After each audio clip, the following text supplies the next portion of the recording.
Much of the offseason conversation regarding the San Francisco 49ers has been the quarterback competition. So today, I want to take a slight detour, and rather than talking about the QB battle, I want to talk about the battle for who's going to sack the QB opposite of Nick Bosa. While San Francisco has made improvements on the interior of their defensive line, adding Javon Hargrave, one of the best pass rushing defensive tackles in the league, the question is what they're going to do at the defensive end spot now that Ebukam is gone. Some of the options include Kerry Hyder, Clelin Ferrell, or even Drake Jackson. In today's video, I want to cover Clelin Ferrell and his impressive day yesterday that included 3 sacks on only 9 dropbacks. So let's get down to how Clelin Ferrell impressed. He sacked the quarterback 3 times in only 9 dropbacks. That's a sack rate of 33%. Very impressive. But I think what's more impressive is that I think Clelin Ferrell is taking the coaching advice of Chris Kasarik to heart. And why wouldn't you? Chris Kasarik has been known for getting guys paid throughout his entire career. And Clelin Ferrell has all the athletic skills to be a top defensive end in this league.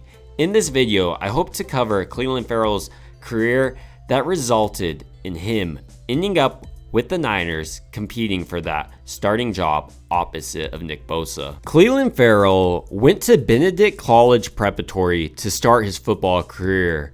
There, Ferrell ranked as the 5th best prospect in the state and the 7th best weak side defensive end and the number 101 prospect in the country by 24/7 Sports. Going into college, Ferrell had plenty of options where to play his college ball. Ultimately, he chose Clemson, and he played at Clemson from 2015 to 2018. In total, he played in 44 games and had 166 tackles and 27 sacks.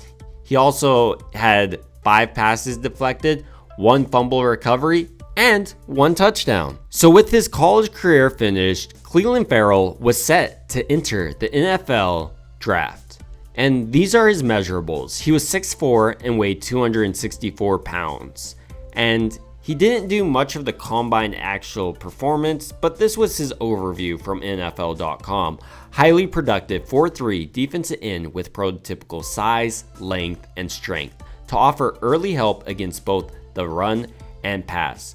Playing next to NFL talent in all 3 years certainly made things easier for Ferrell, but his edge setting and rush plan improvements are self-made. His rush can be leggy and gradual and might not get home as often in the pros, but NFL coaching might further unleash his physical traits to turn him into a true star.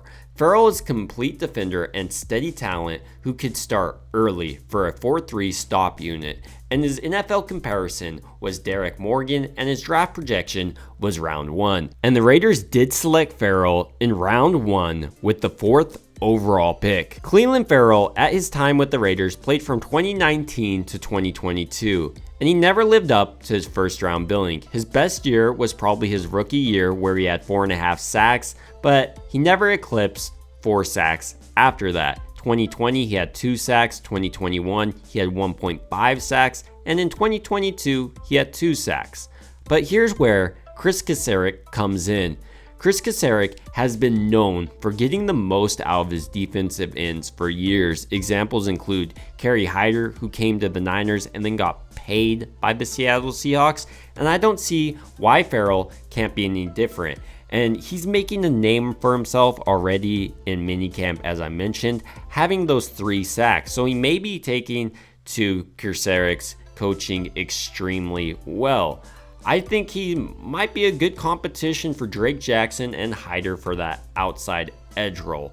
Ultimately, I do think that Drake Jackson will get that starting job, but there will be a rotation, so we'll see plenty of Ferrell and Hyder throughout the year. But those are just my thoughts on Ferrell so far throughout OTAs and mandatory minicamp. I'd love to hear your thoughts on Ferrell as a player and who you think is going to start opposite of Nick Bosa. It would also mean a ton to me if you liked and subscribed. Thank you guys so much for watching.